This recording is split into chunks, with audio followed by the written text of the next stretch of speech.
With brief pockets of cynicism and frequent moments of humor, James Paul G. describes the anti-intellectual spirit of our times in his 2013 book, The Anti-Education Era. It's a dark, scary space with truth, goodness, and beauty nowhere to be found. So how did we get here? The rhetorical theorist Kenneth Burke suggests the factory model of compulsory education is to blame. The contemporary author Nicholas Carr blames the internet for making us stupid, or at the very least, changing the way we think. The English professor Mark Edmondson calls the prevalence of the consumer attitude among students the culprit.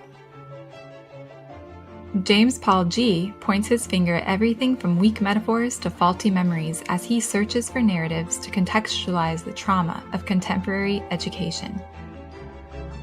He looks to the collective we and to the systems we've constructed, but unlike Nicholas Carr, he doesn't blame our tools.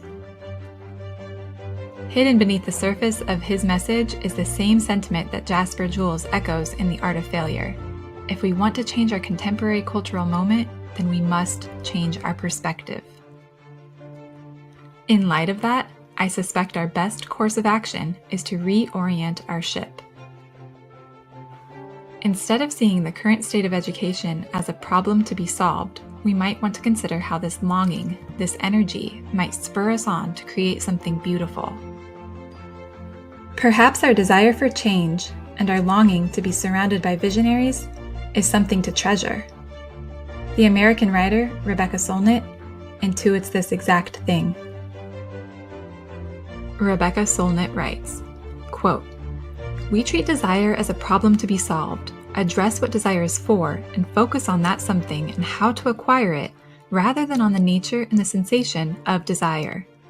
Though often it is the distance between us and the object of desire that fills that space in between with the blue of longing." I wonder sometimes whether with a slight adjustment of perspective, it could be cherished as a sensation on its own terms, since it is inherent to the human condition as blue is to distance. If you can look across the distance without wanting to close it up, if you can own your longing in the same way that you own the beauty of that blue that can never be possessed, for something of this longing will, like the blue of distance, only be relocated, not assuaged, by acquisition and arrival, just as the mountains cease to be blue when you arrive among them, and the blue instead tints the next beyond. James Paul G. echoes this same sentiment. Quote, "Art is about perspectives, how things can be viewed in order to open up new possibilities, cause emotions, or get people committed to new lines of action or ways of living their lives. So too is language as we use it in our everyday lives." He adds, "We paint on the canvas of people's minds using language as the paint. Like Monet, we play with perspective, with light and shadows, foregrounding some things and backgrounding others, in order to get others to see things differently, sometimes anew."